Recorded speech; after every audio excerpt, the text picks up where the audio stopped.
ਮਾਂ ਬੋਲੀ ਪੰਜਾਬੀ ਦੇ ਬਹੁਤ ਹੀ ਪਿਆਰੇ ਪੁੱਤਰੋ, ਮੈਂ ਲਾਭ ਸਿੰਘ ਸੰਧੂ ਲੱਖੀ ਜੰਗਲ ਪੰਜਾਬੀ 7 ਤੋਂ ਅੱਜ ਫੇਰ ਇੱਕ ਪੁਸਤਕ ਲੈ ਕੇ ਤੁਹਾਡੇ ਨਾਲ ਚਾਰ ਗੱਲਾਂ ਕਰਨ ਵਾਸਤੇ ਆਇਆ। ਪਿਆਰੇ ਦੋਸਤੋ, ਪੁਸਤਕਾਂ ਮੇਰੇ ਕੋਲੇ ਹਜ਼ਾਰਾਂ ਦੇ ਗਿਣਤੀ ਦੇ ਵਿੱਚ ਹੈ। ਕੋਈ ਪੁਸਤਕ ਕੁਛ ਕਹਿੰਦੀ ਹੈ, ਕੋਈ ਕੁਛ ਕਹਿੰਦੀ ਹੈ, ਕੋਈ ਕੁਛ ਕਹਿੰਦੀ ਹੈ, ਅਤੇ ਕੁਝ ਪੁਸਤਕਾਂ ਹੁੰਦੀਆਂ ਜਿਹੜੀਆਂ ਸਿਰ ਨੂੰ ਚੜ੍ਹ ਜਾਂਦੀਆਂ। ਸਿਰ ਨੂੰ ਕਦੋਂ ਚੜ੍ਹਦੀਆਂ?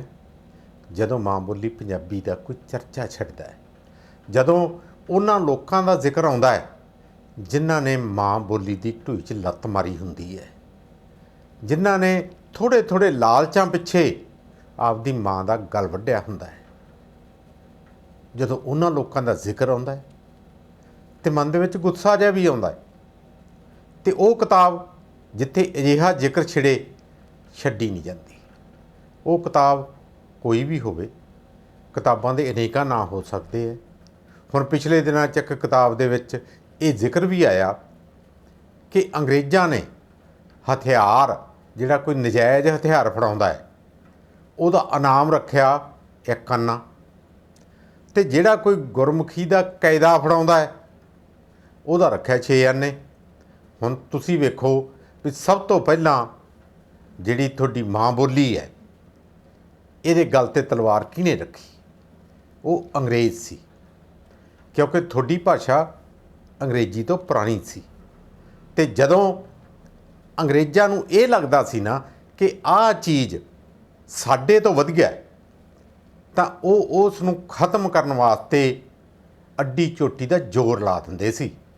ਮਤ ਸੋਚੋ ਕਿ ਅੰਗਰੇਜ਼ਾਂ ਨੇ ਬੜੀਆਂ ਖੋਜਾਂ ਕੀਤੀਆਂ, ਬੜਾ ਉਹਨਾਂ ਨੇ ਇਹ ਕੀਤਾ, ਬੜਾ ਇਤਿਹਾਸ ਲਿਖਿਆ, ਬੜਾ ਕੁਛ ਲਿਖਿਆ, ਬੋਲੀ ਬਾਰੇ ਇਹ ਲਿਖਿਆ। ਦੋਸਤੋ, ਉਹ ਤੁਹਾਡੇ ਇਤਿਹਾਸ ਨੂੰ, ਤੁਹਾਡੇ ਵੱਡ ਵਡੇਰਿਆਂ ਨੂੰ, ਤੁਹਾਡੀ ਹਰ ਗੱਲ ਨੂੰ ਛੁਟਿਆਉਣ ਵਾਸਤੇ ਇਹ ਗੱਲਾਂ ਕੀ ਕਰਦੇ ਸੀ। ਉਹ ਭਲੇ ਮਾਨਸ ਨਹੀਂ ਸੀ, ਉਹ ਤੁਹਾਨੂੰ ਲੁੱਟਣ ਆਏ ਸੀ। ਅਤੇ ਲੁੱਟਦਿਆਂ ਉਹਨਾਂ ਨੂੰ ਪਤਾ ਸੀ ਕਿ ਜਦੋਂ ਤੱਕ ਇਹ ਆਪਦੀ ਭਾਸ਼ਾ 'ਤੇ ਮਾਣ ਕਰਨਗੇ, ਜਦੋਂ ਤੱਕ ਇਹ ਲੋਕ ਆ ਜਿਹੜੇ ਇਹ ਆਪਣੇ ਵੱਡ ਵਡੇਰਿਆਂ 'ਤੇ ਮਾਣ ਕਰਨਗੇ, ਜਦੋਂ ਤੱਕ ਇਹ ਆਪਣੇ ਇਤਿਹਾਸ 'ਤੇ ਮਾਣ ਕਰਨਗੇ, ਉਦੋਂ ਤੱਕ ਇਹਨਾਂ ਨੂੰ ਗੁਲਾਮ ਰੱਖਣਾ ਬਹੁਤ ਔਖਾ ਹੋ ਜੂ। ਇਹਨਾਂ ਨੂੰ ਲੁੱਟਿਆ ਨਹੀਂ ਜਾਣਾ, ਇਹਨਾਂ ਦੀਆਂ ਅੱਖਾਂ ਖੁੱਲ੍ਹ ਜਾਣੀਆਂ। ਅਤੇ ਇਹ ਗੱਲ ਉਹ ਆਪਦੇ ਕਰਿੰਦਿਆਂ ਨੂੰ ਵੀ ਪੜ੍ਹਾ ਗਏ ਸੀ। ਇਹ ਨਹੀਂ ਕਿ ਅੰਗਰੇਜ਼ ਚਲੇ ਗਏ ਅਤੇ ਪੰਜਾਬੀ ਬੋਲੀ ਨੂੰ ਸਤਿਕਾਰ ਮਿਲਣਾ ਸ਼ੁਰੂ ਹੋ ਗਿਆ। ਪੰਜਾਬੀ ਬੋਲੀ ਅਤੇ ਖਾਸ ਕਰਕੇ ਗੁਰਮੁਖੀ ਲਿਪੀ, ਇਹਦੇ ਨਾਲ ਜਿਹੜਾ ਸਰਕਾਰਾਂ ਦਾ ਇੱਟ ਕੁੱਤੇ ਵਾਲਾ ਵੈਰ ਰਿਹਾ। ਅਤੇ ਪਿਛਲੇ ਦਿਨਾਂ 'ਚ ਇੱਕ ਕਿਤਾਬ ਜਿਹੜੀ ਪੜ੍ਹੀ ਤਾਂ ਮੈਂ ਕਿਸੇ ਹੋਰ ਮਕਸਦ ਨਾਲ ਸੀ, ਪਰ ਇਹਨੇ ਮੈਨੂੰ ਅੱਖਾਂ ਮੇਰੀਆਂ ਫੇਰ ਖੋਲ੍ਹ ਦਿੱਤੀਆਂ। ਜਿਨ੍ਹਾਂ ਵਿਦਵਾਨਾਂ ਨੂੰ ਮੈਂ ਬਚਪਨ ਤੋਂ ਲੈ ਕੇ ਬੜੇ ਵੱਡੇ ਵਿਦਵਾਨ ਸਮਝਦਾ ਰਿਹਾ, ਵੱਡੇ ਕਵੀ ਸਮਝਦਾ ਰਿਹਾ, ਵੱਡੇ ਵਾਰਤਕ ਲੇਖਕ ਸਮਝਦਾ ਰਿਹਾ, ਜਿਨ੍ਹਾਂ ਉੱਤੇ ਮੈਂ MA ਵੇਲੇ ਸਪੈਸ਼ਲਾਈਜੇਸ਼ਨ ਵਿਸ਼ੇਸ਼ ਰੂਪ 'ਚ ਪੜ੍ਹਾਈਆਂ ਕੀਤੀਆਂ, ਅਤੇ ਆਹ ਕਿਤਾਬ ਨੇ ਉਹਨਾਂ ਦੇ ਉਹ ਭੇਦ ਖੋਲ੍ਹ ਦਿੱਤੇ ਕਿ ਮੈਂ ਹੈਰਾਨ ਰਹਿ ਗਿਆ। ਹੈ ਤਾਂ ਇਹ ਜਸਵੰਤ ਕਮਲ ਹੋਣਾ ਦੀ ਪੁੰਨਿਆਂ ਦਾ ਚਾਨਣ, ਜਿਹਦੇ 'ਚ ਉਹਨਾਂ ਨੇ ਆਪਣੀ ਵਿਥਿਆ ਲਿਖੀ, ਆਪਣੀ ਜੀਵਨੀ ਲਿਖੀ। ਇਸ ਕਿਤਾਬ ਨਾਲ ਤੁਹਾਡੇ ਕਿੰਤੂ ਪਰੰਤੂ ਬਹੁਤ ਹੋ ਸਕਦੇ ਹੈ। ਕਿਉਂ? ਬਿਰਧ ਅਵਸਥਾ ਦੇ ਵਿੱਚ ਇਹ ਕਿਤਾਬ ਲਿਖੀ ਗਈ ਹੈ। ਇਹ ਕਿਤਾਬ ਦੇ ਵਿੱਚ ਜ਼ਿਆਦਾ ਚਰਚਾ ਜਿਹੜਾ ਉਹ ਡਾਕਟਰ ਜਸਵੰਤ ਗਿੱਲ ਹੋਣਾ ਦਾ ਹੈ ਕਿ ਉਹਨਾਂ ਨੇ ਜਸਵੰਤ ਕਮਲ ਦੇ ਜੀਵਨ ਨੂੰ ਕਿਵੇਂ ਬਦਲਿਆ, ਕੀ ਉਹਨਾਂ ਨੇ ਕੁਰਬਾਨੀ ਕੀਤੀ, ਕੀ ਕੁਛ ਕੀਤਾ। ਪਰ ਦੋਸਤੋ, ਕਈ ਵਾਰ ਜਿਹੜੀ ਬੰਦੇ ਦੇ ਅੰਦਰ ਦੀ ਪੀੜ ਹੁੰਦੀ ਹੈ ਨਾ, ਉਹ ਝਲਕ ਪੈਂਦੀ ਹੈ। ਅਤੇ ਇਸ ਦੇ ਵਿੱਚ, ਇਸ ਕਿਤਾਬ ਦੇ ਵਿੱਚ ਉਹ ਪੀੜ ਝਲਕੀ ਜਿਹਨੇ ਜਿਹੜਾ ਵੀ ਸੁਣਦਾ ਹੈ ਉਹੀ ਪੀੜ ਹੋ ਜਾਂਦਾ ਹੈ। ਦੋਸਤੋ, ਇਹਦੇ ਵਿੱਚ ਉਹ ਹਾਲਾਤ ਲਿਖੇ ਹੈ ਜਦੋਂ ਪੰਜਾਬੀ ਬੋਲੀ ਵਾਸਤੇ ਗੁਰਮੁਖੀ ਦੀ ਥਾਂ 'ਤੇ ਦੇਵਨਾਗਰੀ ਲਿਪੀ ਨੂੰ ਲਿਆਉਣ ਦੀ ਇੱਕ ਸਾਜ਼ਿਸ਼ ਰਚੀ ਗਈ ਸੀ। ਅਤੇ ਇਹ ਸਾਜ਼ਿਸ਼ ਤੁਰੀ ਤਾਂ ਅੰਗਰੇਜ਼ਾਂ ਵੇਲੇ ਤੋਂ ਆਉਂਦੀ ਸੀ, ਪਰ ਆਜ਼ਾਦੀ ਤੋਂ ਬਾਅਦ ਵੀ ਸਾਡੇ ਅੰਗਰੇਜ਼ੀ ਕਰਿੰਦਿਆਂ ਨੇ ਖਹਿੜਾ ਨਹੀਂ ਛੱਡਿਆ। ਉਹਨਾਂ ਨੇ ਬੜਾ ਜ਼ੋਰ ਲਾਇਆ, ਅਤੇ ਵਿਕਾਊ ਮਾਲ ਹਰ ਥਾਂ 'ਤੇ ਹੁੰਦੇ ਹੈ, ਤੇ ਉਹਨਾਂ ਨੇ ਪੰਜਾਬ ਦੇ ਵਿੱਚੋਂ ਵੀ ਉਸ ਕਿਸਮ ਦੇ ਵਿਕਾਊ ਮਾਲ ਨੂੰ ਭਾਲਿਆ। ਤੇ ਤੁਸੀਂ ਹੈਰਾਨ ਹੋਵੋਗੇ ਕਿ ਉਸ ਵੇਲੇ ਉਹਨਾਂ ਵਿਦਵਾਨਾਂ ਨੂੰ 500 ਰੁਪਈਆ ਮਹੀਨਾ ਦੇ ਉੱਤੇ ਤਨਖਾਹ 'ਤੇ ਰੱਖਿਆ ਕਿ ਜਦੋਂ ਤੱਕ ਤੁਸੀਂ ਇਹ ਰਿਪੋਰਟ ਨਹੀਂ ਦਿੰਦੇ ਉਦੋਂ ਤੱਕ ਤੁਸੀਂ ਕੰਮ ਕਰਦੇ ਰਹੋ, ਤੁਹਾਨੂੰ ਆਹ ਪੈਸੇ ਮਿਲਦੇ ਰਹਿਣਗੇ।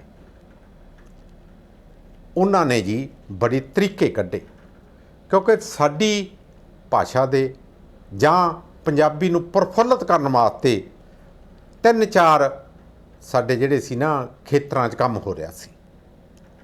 ਇੱਕ ਹੋ ਰਿਹਾ ਸੀ ਜਿਹੜੀ ਕੇਂਦਰੀ ਲਿਖਾਰੀ ਸਭਾ ਦੁਆਰਾ, ਉਹਨੇ ਬਹੁਤ ਕੰਮ ਕੀਤਾ ਸੀ, ਬਹੁਤ ਜ਼ਿਆਦਾ ਲੋਕ ਉਹਨਾਂ ਜੁੜੇ ਹੋਏ ਸੀ।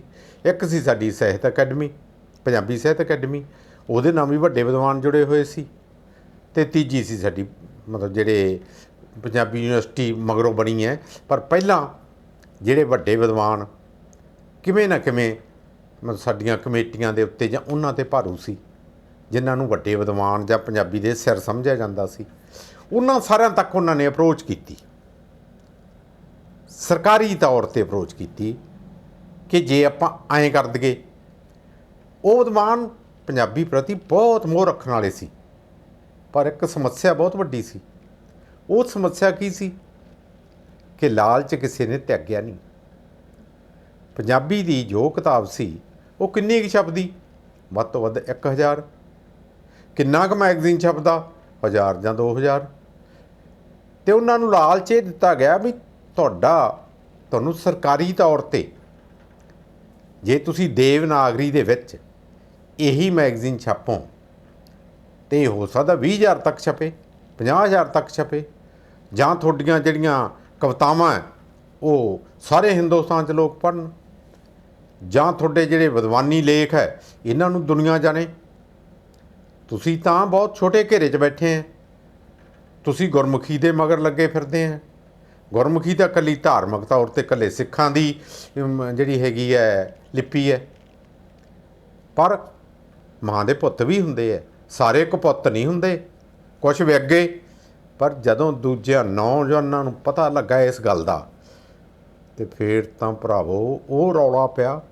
ਉਹ ਜਿੱਥੇ ਜਾਣ ਵੱਡੇ ਸਿਰ ਵੱਡੇ ਵਿਦਵਾਨ ਮਤਾ ਪਾਉਣ ਵਾਸਤੇ, ਅਤੇ ਉੱਥੇ ਡਾਂਗਾਂ ਸੋਟਿਆਂ ਨਾਲ ਟਰੱਕਾਂ 'ਚ ਨੌਜਵਾਨ ਮੁੰਡੇ ਜਿਹੜੇ ਸਹਿਜ ਸੁਭਾਵਾਂ ਨਾਲ ਸੰਬੰਧਿਤ ਸੀ, ਜਿਨ੍ਹਾਂ ਨੂੰ ਪੰਜਾਬੀ ਨਾਲ ਪਿਆਰ ਸੀ, ਉਹ ਪਹੁੰਚਦੇ ਰਹੇ।